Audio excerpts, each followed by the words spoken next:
जय भीम कि हर घर में बाबा साहेब पहुंचे, यही कोशिश है मेरी। कि हर घर में बाबा साहेब पहुंचे, यही कोशिश है मेरी। हर जय भीम वाला सूट बूट में रहे, यही चाहत है मेरी। भले ही कोई मुझे जय भीम ना कहे, पर हर अपने को जय भीम कहूं, यही आदत है मेरी, यही आदत है मेरी। और सभी से कहना चाहूंगा, हर नौजवान साथियों से कहना चाहूंगा, और देश में रहने वाले तमाम जो समाज के लोग हैं, सबसे कहना चाहूंगा कि कॉन्स्टिट्यूशन सिर्फ एक ही समाज का नहीं है। कॉन्स्टिट्यूशन सिर्फ एक ही धर्म का नहीं है, वो देश में रहने वाले सर्व समाज के लिए है। वो कॉन्स्टिट्यूशन इस देश में रहने वाले सर्व समाज को अधिकार देता है। तो आपकी जिम्मेदारी बनती है कि आप भी उस कॉन्स्टिट्यूशन को अपना माने, आप भी उस कॉन्स्टिट्यूशन की रक्षा करें, आप भी उस कॉन्स्टिट्यूशन को बचाने की लड़ाई लड़ें, आप भी उस कॉन्स्टिट्यूशन को सर्वोपरि माने। वो संविधान नहीं होता तो आज इस देश में रहने वाली तमाम नारियों को अधिकार नहीं मिल पाते। अगर वो संविधान नहीं होता तो आज भी गैर बराबरी, आज भी छुआछूत नीच अछूत की चीजें चल रही होती साथियों, चल रही होती। इसीलिए मैं आप सभी से कहना चाहूंगा कि आप भी जो है इस इंडियन कॉन्स्टिट्यूशन को सर्वोपरि मानिए और संविधान को बचाने की इस लड़ाई के लिए आगे रहिए। और बहुजन समाज से कहना चाहूंगा कि बाबा साहेब जितनी कुर्बानियों के साथ इस कारवा को यहां तक लेके आए, मान्यवर काशीराम साहब इस जितनी कुर्बानियों के साथ इस कारवा को यहां तक लेके आए, आपकी जिम्मेदारी बनती है कि आप भी इस कारवा को आगे लेके चलें। अपनी आने वाली पीढ़ी के लिए सोचें।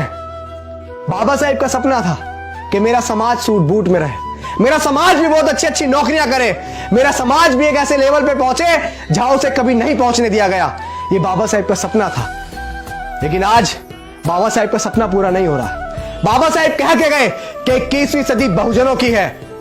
जो बहुजन कभी उस गद्दी पर नहीं बैठा, जो बहुजनों को, जिस दलित को, जिस पिछड़े को इस देश का हुक्मरान नहीं बनने दिया गया, साजिशों के तहत बाबा साहेब का सपना था कि वो भी हुक्मरान बने। और बाबा साहेब ने सपना किसके लिए देखा? हमारे लिए, आपके लिए। आप ही हैं जो बाबा साहेब का सपना पूरा करेंगे, लेकिन हम लोग भूल चुके हैं। बाबा साहेब को घर घर तक पहुंचाना है, ये हम लोग भूल चुके हैं।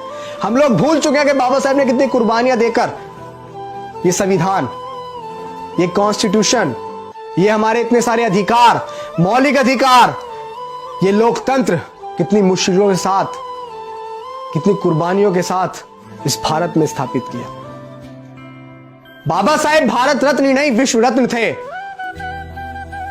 वो राष्ट्र निर्माता थे। और आपकी जिम्मेदारी है कि बाबा साहेब को घर घर तक पहुंचाएं। ये मेरे, आपके या अकेले किसी व्यक्ति के करने की जिम्मेदारी नहीं है, सभी की जिम्मेदारी है।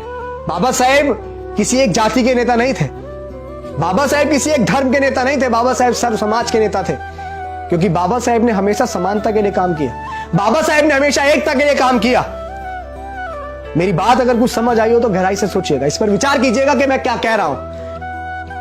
हम लोग ये जो लड़ाई लड़ रहे हैं, जाति के खिलाफ लड़ रहे हैं, असमानता के खिलाफ लड़ रहे हैं, लोकतंत्र को बचाने के लिए लड़ रहे हैं। जो मैसेज आप तक पहुंचाए जा रहे हैं वो लोकतंत्र को बचाने के लिए पहुंचाए जा रहे हैं। बाबा साहेब के संविधान को बचाने के लिए, जो संविधान इस देश में प्रेम, प्यार, भाईचारा, एकता बनाता है, उस कॉन्स्टिट्यूशन को बचाने के लिए आप तक भेजे जा रहे हैं। गहराई से सोचेगा कि मैंने इतनी देर क्या कहा, गहराई से सोचेगा कि क्यों मैं इतनी सारी बातें आप लोगों के बीच रखता हूं शायरी के माध्यम से। सोचिएगा, ये कारवा किसी अकेले व्यक्ति के करने से नहीं बढ़ेगा। सोचिएगा साथियों, सोचिएगा। बाबा साहेब के सपनों को, उनके कारवा को मत भूलिए। बाबा साहेब नहीं होते तो हम भी नहीं होते। बाबा साहेब थे तो हम हैं, आप हैं, और इस देश में सम्मान की जिंदगी है जो हम जी रहे हैं। और ये लड़ाई स्वाभिमान की है, ये लड़ाई मान सम्मान की है। मैं आशा करता हूं कि आप मेरी बात को समझेंगे और बाबा साहेब की मूवमेंट में बहुत अच्छे से भागीदारी अदा करके इस मूवमेंट को चलाएंगे। जय भीम, जय भारत।